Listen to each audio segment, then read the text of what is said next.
आज हम लोग आपकी कक्षा 10 की बोर्ड की परीक्षा में हिंदी विषय में पूछे जाने वाले कुछ संभावित बहुविकल्पीय प्रश्न और उनके उत्तर के बारे में जानेंगे।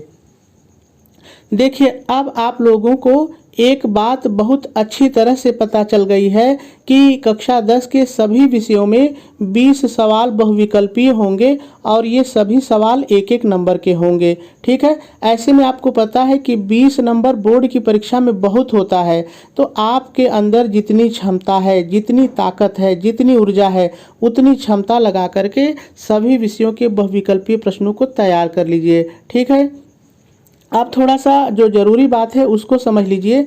ये जो 20 सवाल आपके पेपर में होंगे, इनके उत्तर आपको OMR शीट पर देने होंगे। देखिए, प्रत्येक प्रश्न के आगे मतलब प्रत्येक OMR शीट पर एक प्रश्न पहला, जैसे मान लीजिए पहला है तो उसके आगे इस तरह से 4 गोले बने रहेंगे और जो उत्तर आपको सही लगे, मान लीजिए बी वाला सही है तो बी वाला काला कर दीजिए, ए वाला सही है तो ये वाला काला कर दीजिए। लेकिन याद रहे, यदि एक बार आपने काला कर दिया तब आप उत्तर को नहीं बदल सकते हैं, क्योंकि यदि आप सोचिए कि बाद में ऐसे इसको काट के दूसरा वाला काला कर देंगे तो फिर कंप्यूटर उस प्रश्न को नहीं जांचेगा, क्योंकि जब 2 काला रहेगा तो कंप्यूटर उसको जांचेगा ही नहीं।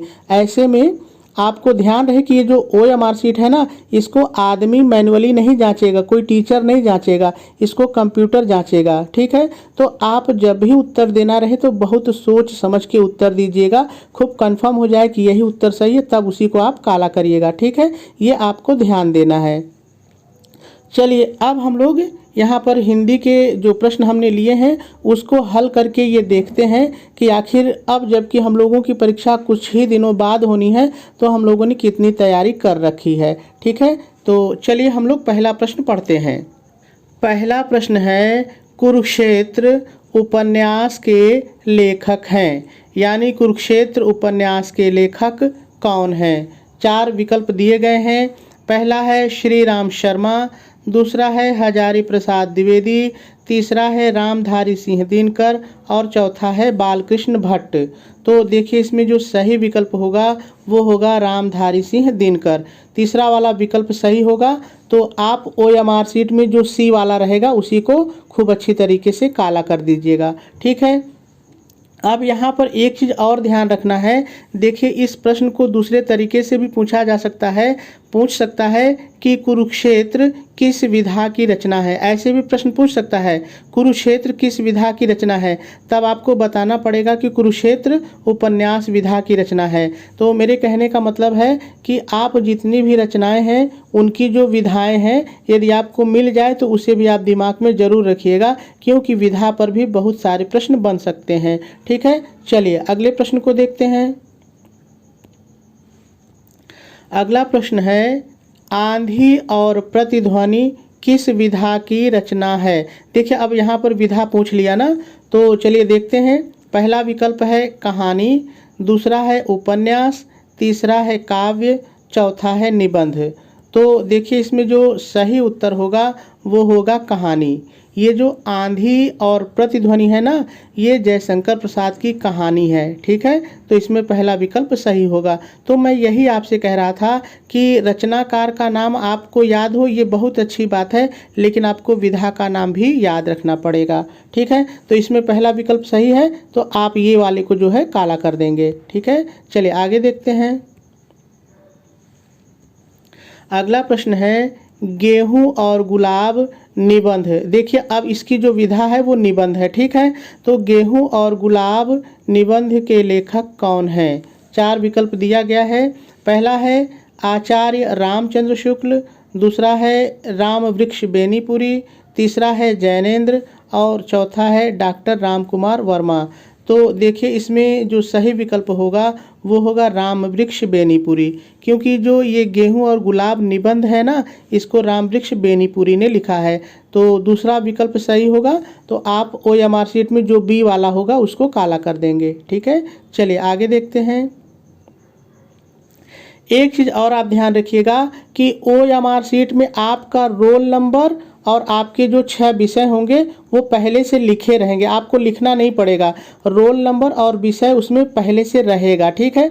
आप अपने रोल नंबर को मिला लीजिएगा कि जो आपको OMR सीट मिली है उस पर आपका ही रोल नंबर है कि नहीं, ठीक है। प्रवेश पत्र से मिला लेंगे। चलिए अब इस प्रश्न को पढ़ते हैं।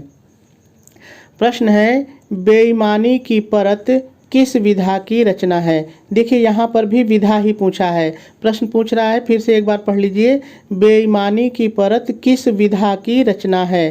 पहला विकल्प है निबंध, दूसरा है कहानी, तीसरा है नाटक और चौथा है उपन्यास।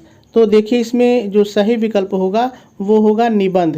ये जो बेईमानी की परत है ये हरिशंकर परसाई का व्यंग्यात्मक निबंध है, तो पहला विकल्प ए सही होगा और ए वाले को आप काला कर देंगे, ठीक है। चलिए आगे देखते हैं। अगला प्रश्न है, मेरी असफलताएं किसकी आत्मकथा है। अब देखिए मेरी असफलताएं जो किताब है, जो पुस्तक है, इसकी विधा आत्मकथा है, ठीक है। तो आप इसको भी दिमाग में रखिएगा, क्योंकि देखिए प्रश्न ऐसे भी बन सकता है, मेरी असफलताएं किस विधा की रचना है, तब आपको उत्तर में बताना पड़ेगा कि आत्मकथा, क्योंकि तब 4 विकल्प रहेंगे, कहानी, नाटक, आत्मकथा, यात्रा वृत्त। तो आत्मकथा आपको उत्तर देना पड़ेगा, ठीक है। तो यही मैं बार बार आपसे कह रहा हूँ कि लेखक का नाम आपको याद रहे अच्छी बात है, कवि का नाम याद रहे अच्छी बात है, लेकिन विधा भी आपको तैयार करना पड़ेगा, ठीक है। चलिए अगले प्रश्न पर चलते हैं। अगला प्रश्न आपसे पूछ रहा है, भाषा और आधुनिकता ये निबंध है, ये निबंध विधा की रचना है, इसके लेखक कौन है। प्रश्न को एक बार फिर से पढ़ लेते हैं। भाषा और आधुनिकता निबंध के लेखक हैं, यानी कौन है। तो पहला विकल्प है श्याम सुंदर दास, दूसरा है हरिशंकर परसाई, तीसरा है जी सुंदर रेड्डी और चौथा है महावीर प्रसाद द्विवेदी। तो देखिए जो इसमें सही उत्तर होगा, सही विकल्प होगा, वो होगा जी सुंदर रेड्डी, ठीक है। जो भाषा और आधुनिकता निबंध है इसके लेखक जी सुंदर रेड्डी हैं, ठीक है। तीसरा वाला सही है, तो आप सी वाले को काला कर दीजिएगा, ठीक है, खूब गाढ़े रंग से काला करिएगा। चलिए आगे देखते हैं। अगला प्रश्न है, सागर की लहरों पर यात्रा वृत्त किसकी रचना है। अब देखिए ये जो सागर की लहरों पर किताब है ये यात्रा वृत्त है, इसकी विधा क्या है, यात्रा वृत्त है, यानी वो घूमे होंगे दुनिया भर में जगह जगह और वही अनुभव उन्होंने लिखा है इसमें, ठीक है। तो ये किसकी रचना है। पहला विकल्प है अज्ञेय, दूसरा है मुंशी प्रेमचंद्र, तीसरा है मोहन राकेश और चौथा है डॉक्टर भगवत शरण उपाध्याय। तो देखिए इसमें जो सही विकल्प होगा वो चौथा ही होगा, डॉक्टर भगवत शरण उपाध्याय, डॉक्टर भगवत शरण उपाध्याय, ठीक है। इन्होंने ही सागर की लहरों पर ये यात्रावृत्त लिखा है, ठीक है। तो आप चौथा वाला जो होगा उसको काला कर देंगे। चलिए आगे देखते हैं। अगला प्रश्न है, पृथ्वी से सप्तर्षि मंडल किसकी रचना है। तो देखिए जो पृथ्वी से सप्तर्षि मंडल है ये डॉक्टर संपूर्णानंद की रचना है, तो इसमें तीसरा वाला विकल्प सही होगा, तो सी वाले को आप काला कर देंगे, तीसरे वाले को, ठीक है। चलिए आगे देखते हैं। अगला प्रश्न है, मेरी तिब्बत यात्रा किसकी रचना है। तो देखिए मेरी तिब्बत यात्रा जो किताब है इसको राहुल सांकृत्यायन ने लिखा है, तो इसमें पहला ही विकल्प सही होगा, राहुल सांकृत्यायन, और आप पहले वाले को काला कर देंगे, ठीक है। चलिए आगे देखते हैं। अगला प्रश्न है, निंदारस निबंध के रचनाकार हैं। देखिए निंदारस किताब है, ये निबंध विधा की रचना है, और प्रश्न आपसे पूछ रहा है कि इसको लिखा किसने है, इसके रचनाकार कौन है। पहला विकल्प है सरदार पूर्ण सिंह, दूसरा है आचार्य रामचंद्र शुक्ल, तीसरा है हरिशंकर परसाई और चौथा है श्याम सुंदर दास।